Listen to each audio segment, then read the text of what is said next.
the shining mountains and big sky of Montana. And beneath those stunning vistas lies a wealth of wildlife. For World of Beretta host and author Chris Dorsey, the quest today is for the king of the mountain, the bull elk.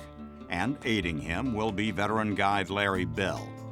Well, Larry's one of those guys that he's 50s, mid-50s, something like that, but he can climb the mountain like a billy goat, you know. But he's also one of those guys who's been doing this long enough to know, you know, it doesn't matter if he can get to it. He's got to get his client to the critter and make the shot. He knows hunting, he knows these animals, spent a lot of time hunting before I ever got there. He was scouting and kind of getting these animals patterned. He knew what was going on, and that's exactly what you're looking for in a good guide. Any excuse to get to Montana, if it's combined with great hunting and great folks, I'm there.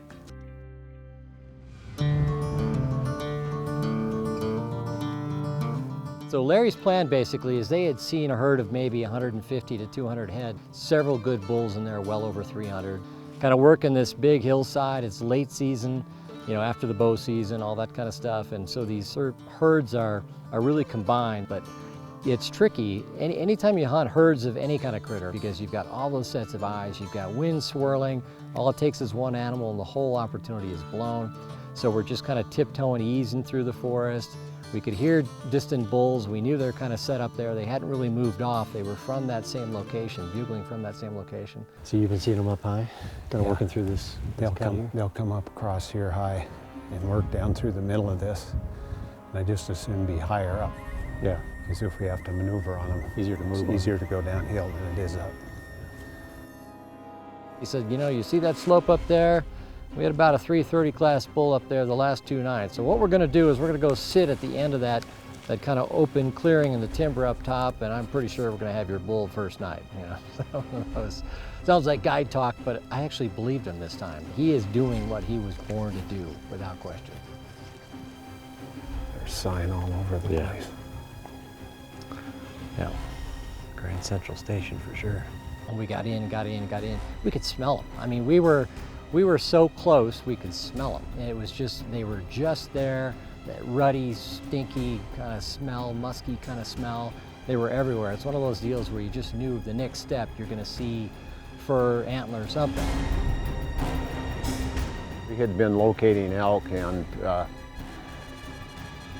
they'd been pretty patternable, and we got some bad weather in, and the elk changed their habits. Flaps down. Here comes the rain. What do you think, partner? Look at that down there. There you go. We'll stay high on this road so we can look down in all of that. We can be down there in 15 minutes if we see anything. Yeah. It's good looking cover down there, but yeah, it's tough.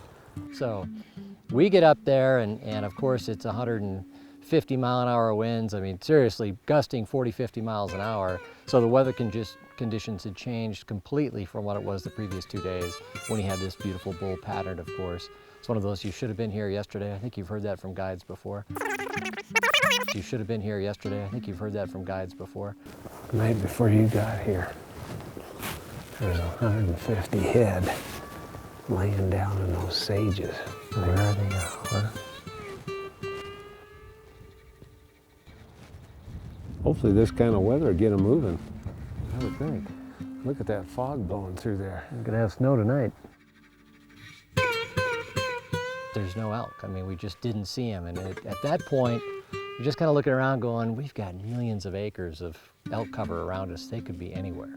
And it's one of those deals, if you find one, you're probably going to find the whole dang herd, but you still got to find that first one. Gets to the last day, and you know, Dave Massey, my buddy from Georgia, steps up and says, you know, how about if I join you? You know, can I help you guys out? Let me introduce you to the southern style of hunting, which is just one more sets of eyes, right? Let's get out of here and get around in front of them.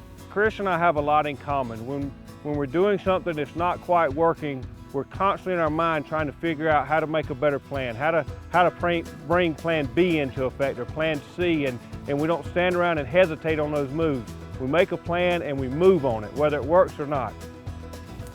I'll tell you what, there is elk sign everywhere in here. All we need is an elk. We need to find fur.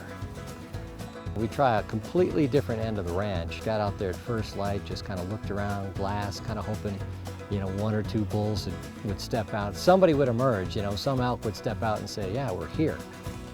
That hillside looks good over there too. Look at that.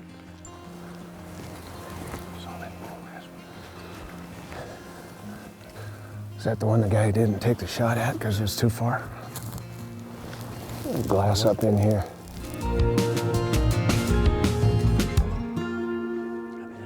Oh, right there.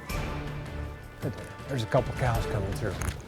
We finally located the elk on another portion of the ranch and got into a herd that we were able to put a stalk on. We moved in on them and keeping the wind right. Beautiful.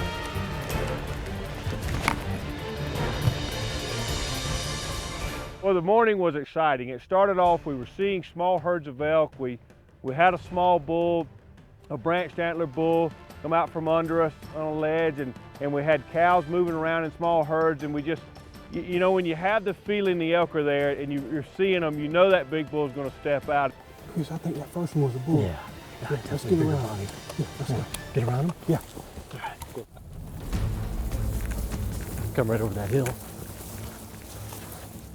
And at that point, Dave's like, let's hustle around, see if we can get on the other side of the mountain there, see if we can cut them off, because if they're on the same track, they're gonna work their way up over the top of the hill.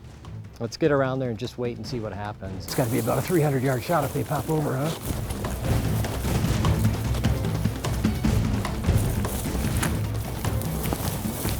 Let's set up right here. All right.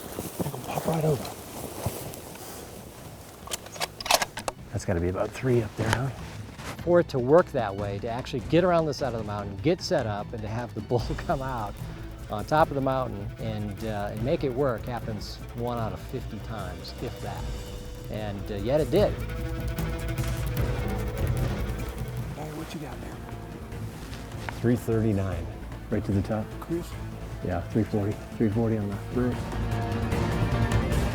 We're crouched down, Chris is on his sticks, we're ranging it, Chris is ranging on his scope, and Larry's trying to range on his finder. We're trying to find out where this bullet needs to go. Oh, get ready.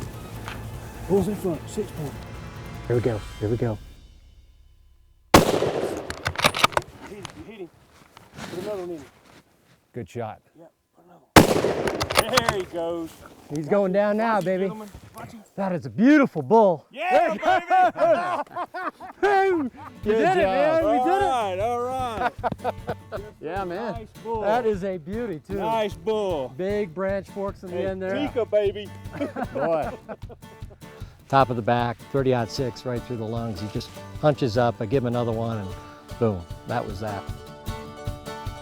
So now we've got a 300-yard walk up a mountain to get to this bull, and the anticipation is high, and we're easing along, and Larry's taking the lead, and Chris and I, we look like little kids behind him trying to see this bull and see the antlers for the first time, and we get up there, and wow, here we are with the trophy that we were looking for. Gotta be right up. Yeah, I see antlers. Right. There he is.